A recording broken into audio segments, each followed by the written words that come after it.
It's 9 p.m. on the East Coast of America, and live from the WACA studios, this is Good Night. We begin tonight with a story that has the internet losing its collective mind this week. The classic children's song that teaches them the ABCs, you know, the one that we all love. Well, apparently, there's a remix going around that butchers the version myself, so many others have been taught. It goes pretty steady until the LMNOP mark, where instead of increasing the tempo to fit the notes of the song, you know, like you're supposed to, it reads the notes in the same downward pitch as normal, but keeps the same tempo as the rest of the song. Now take a listen.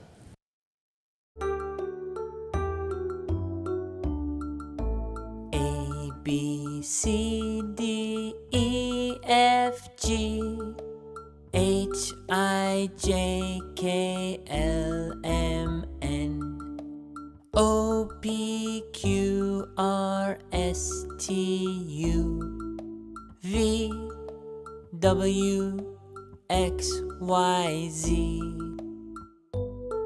This new ABC song does not get my seal of approval. It's not even a banger. The old song taught kids about improvisation. It showed you that you didn't need to keep yourself at the same tempo the whole time, both musically and in life. Also, who sanctioned this official change to such an iconic song? Now, when an officer pulls you over, am I not going to get arrested for not knowing the correct version of the ABC song? This whole situation is a mess, and I'm very displeased.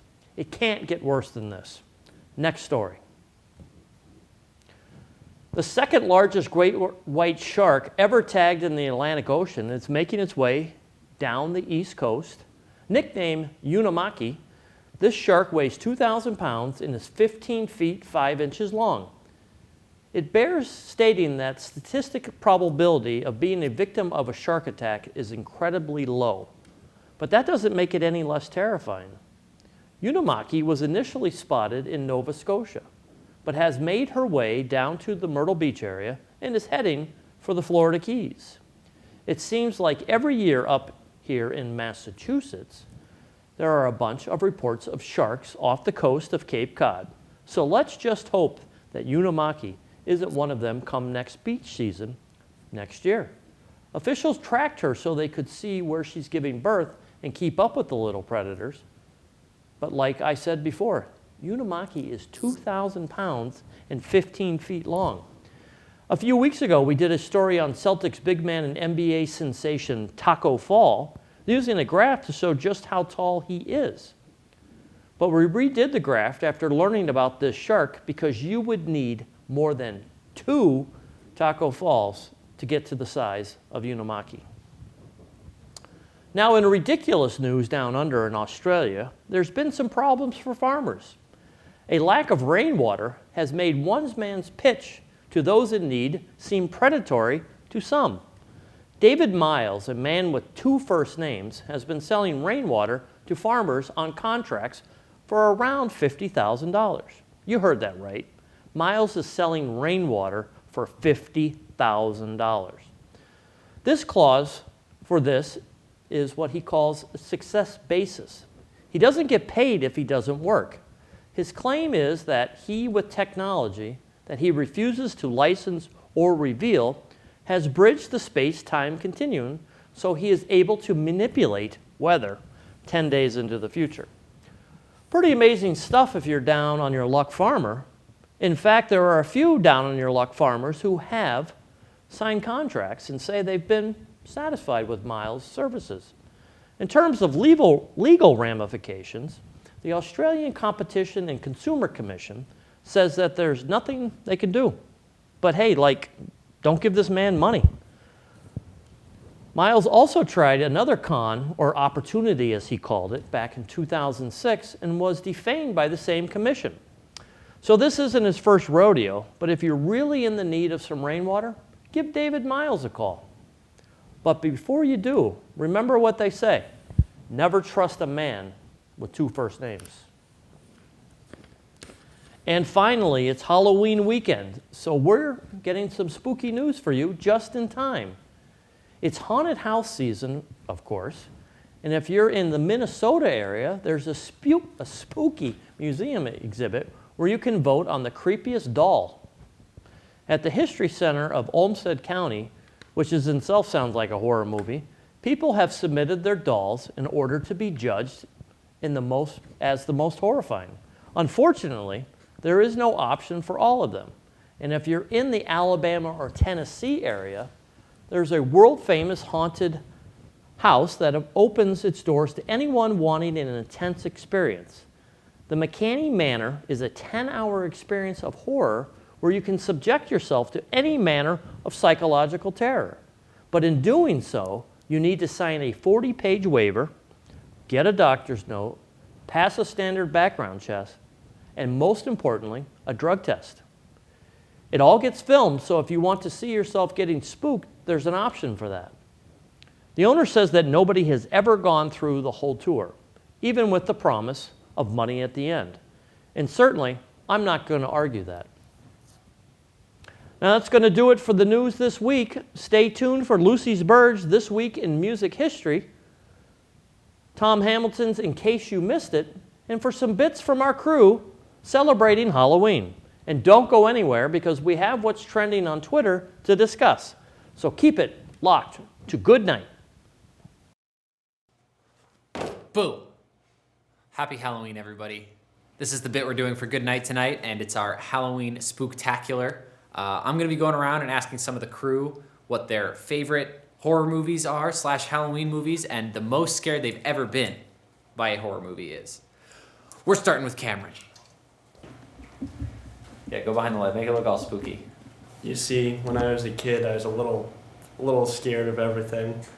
And so it's not much of a horror movie, but I was scared of Mars Attacks because they were big, spooky, scary aliens with big brains.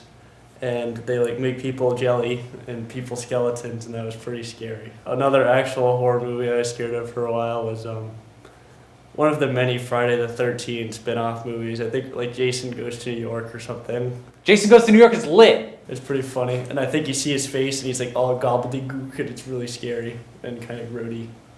Dude, that's the best scene. It's like the boxer comes up and he's just like, all right, let's do this, Jason. And he's like, gah, gah, gah, gah, gah, gah. And he punches him across the whole building, and then he tires himself out, and then he's just like, I'm all tired now. And Jason goes, boom, and just punches his head into a dumpster. Dumpster closes. We're gonna roll that clip. I'm gonna put that in the edit. The most scared I've ever been at a horror movie was James Wan's The Conjuring, which by all accounts is a pretty normal horror movie.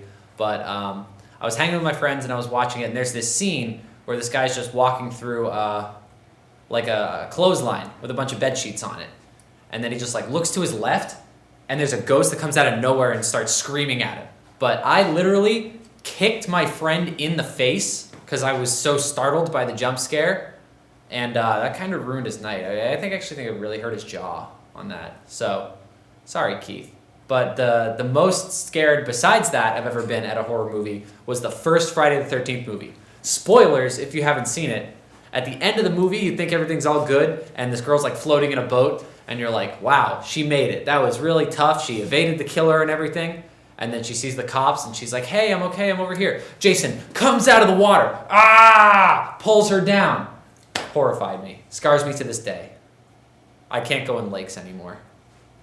So the scariest thing that gave me nightmares when I was a kid was probably from the first zombie movie I ever saw, which was Shaun of the Dead. And there was this one scene, I think, where they're all boarded up in a bar, and there's a bunch of zombies. And there was this guy named David who just gets pulled out of one of the windows, and they're trying to save him. They're like, David, no. And you just see him get absolutely ripped to shreds by zombies. And that was, I think that came out in 2004. So I was probably 9 or 10 when I saw it. And that was just, that gave me nightmares forever.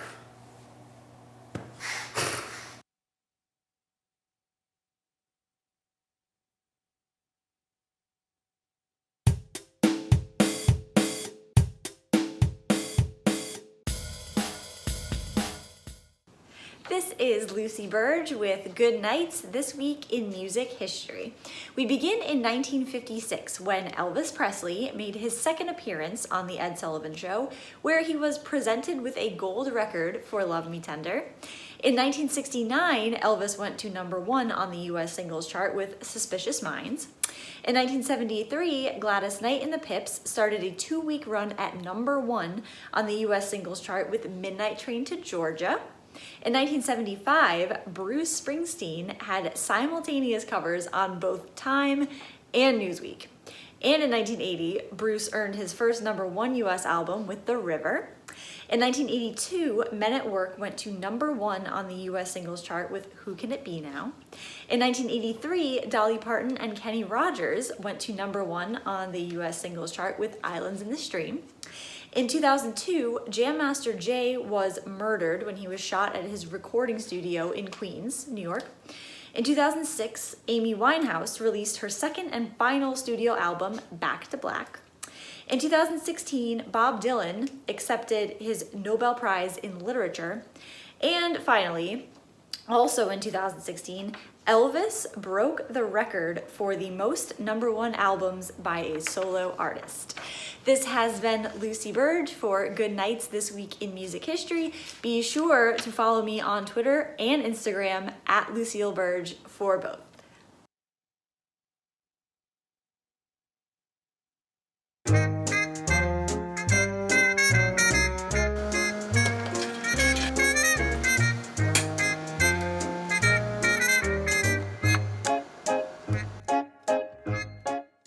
Hello and welcome to the second installment of In Case You Missed It, a segment where I briefly go over the most popular releases of last week in movies and TV. I'm your host, the Stud Muffin Tom Cruise, and let's get started right away with movies. On Friday, October 25th, Justin Deck's Countdown was released in the theaters. The main cast features Elizabeth Lail as Quinn Harris, Jordan Calloway as Matt Monroe, Talitha Eliana Bateman as Jordan Harris, and Peter Fasolini as Dr. Sullivan. The story involves Quinn Harris, a nurse who downloads a fictional app that tells you how much time you have left to live. She is shocked to find out that she only has 3 days to live. With the clock ticking and a mysterious figure haunting her, she must find a way to save her life before time runs out. Countdown has grossed a worldwide total of $10.7 million, debuting to $9 million. The $9 million opening exceeded expectations, and Countdown finished 5th in the box office this weekend. The horror thriller film received a 29% on Rotten Tomatoes, with critics disappointed in its lack of social commentary on culture and technology. While the movie certainly isn't groundbreaking in any way, it'll still appeal to fans of the genre that just want some cheap thrills and an easy-to-understand premise. On October 18th, Robert Eggers' psychological horror film, The Lighthouse, was released in the theaters. The main cast features Willem Dafoe and Robert Pattinson as Thomas Wake and Ephraim Winslow, 2 lighthouse keepers who start to lose their sanity when a storm hits the remote island they are stationed on. The movie has grossed a worldwide total of $3.6 million, debuting to $427,000. In its second weekend, the movie grossed $1.3 million, finishing 7th in the box office. The Lighthouse has a staggering 92% on Rotten Tomatoes, with critics praising its story, cinematography, and acting performances by Willem Dafoe and Robert Pattinson. Even if you aren't a fan of psychological horror films, this is a movie that you do not want to miss. Also released on October 18th was the satirical dark comedy Jojo Rabbit. The main cast features Roman Griffin Davis as Jojo, Thomasin McKenzie as Elsa, Scarlett Johansson as Rosie, and Taka Waititi as Adolf. The film follows Jojo, a young and patriotic 10-year-old living in Nazi Germany. Jojo frequently converses with his imaginary friend, a supportive and childish version of Adolf Hitler. Jojo's world is turned upside down when he discovers that his mother is hiding Elsa, a teenage Jewish girl, in their attic. The film has grossed a worldwide total of $1.5 million, debuting to $349,000. In its second weekend, the movie finished 14th in the box office. Jojo Rabbit has a 78% on Rotten Tomatoes, with critics saying that it has serious ideas underneath all the satirical humor. So be sure to give Jojo Rabbit a watch for some good laughs and some thought-provoking ideas. Moving on to television, on October 21st, Netflix saw the return of BoJack Horseman for its 6th season. The show stars Will Arnett as Bojack, a self-loathing, alcoholic, anthropomorphic horse in his late 50s in Hollywood, struggling with depression and who he's become after a brief stint of fame in his younger years. Despite that depressing description, BoJack Horseman is an incredibly well-written comedy drama series with a very realistic portrayal of depression, trauma, addiction, and self-destruction while maintaining a humorous vibe. Despite mixed reviews of the first season, seasons 2 through 6 have garnered universal acclaim. With a 93% on Rotten Tomatoes, you really don't want to miss this one kind of a show. So be sure to catch the 6th season of BoJack Horseman, only on Netflix. Going back to the psychological horror side of things, on October 23rd, Hulu saw the return of Castle Rock for its 2nd season. Season 2 stars Lizzie Kaplan, Paul Sparks, Barkhad Abdi, and Yrsa Warsama as characters in the fictional town of Jerusalem's Lot. Jerusalem's Lot serves as the setting for a number of short stories written by Stephen King, and Castle Rock features adaptations of those stories in that town. The show has an 89% on Rotten Tomatoes, with critics praising the writing and acting performances. Be sure to watch Season 2 of Castle Rock only on Hulu to get in the Halloween spirit. Last but not least, on October 27th, HBO's Silicon Valley returned for its 5th season. The main cast features Thomas Middleditch, TJ Miller, Josh Brenner, Martin Starr, and Kumail Nanjiani. Silicon Valley is a comedy series following 5 men who founded a startup company in Silicon Valley, California. The series was created by Mike Judge, who you may recognize as a writer for Office Space, King of the Hill, and Beavis and Butthead. If you're a fan of any of those, you'll surely find enjoyment in Silicon Valley. With a Rotten Tomatoes score of 95%, Silicon Valley is a very intelligent comedy show that manages to appeal to a wide audience. Shaping up to be one of HBO's best comedy series, you surely don't want to miss this hilarious show. That'll do it for this week's installment of In Case You Missed It. Be sure to tune in next week to catch up on this week's releases in movies and TV. I'm your host, the Stud Muffin Tom Cruise, and keep it locked to good night. It's Halloween here at WACA. John's getting in the spirit yet again. Boy, I love Halloween. Yeah, we love his enthusiasm, but makes it a little hard to do a show sometimes. And we can't even do any work when he's around. It's just too distracting. This looks like a good place to hide. So whenever I'm editing, he just comes in and tries to spook me sometimes. I mean, it's not even really that scary, but we throw him a bone sometimes. Oh, Connor! Nailed it.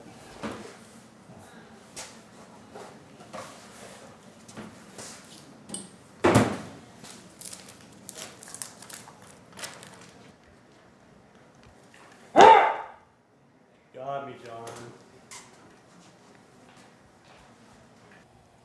Happy Halloween, everybody.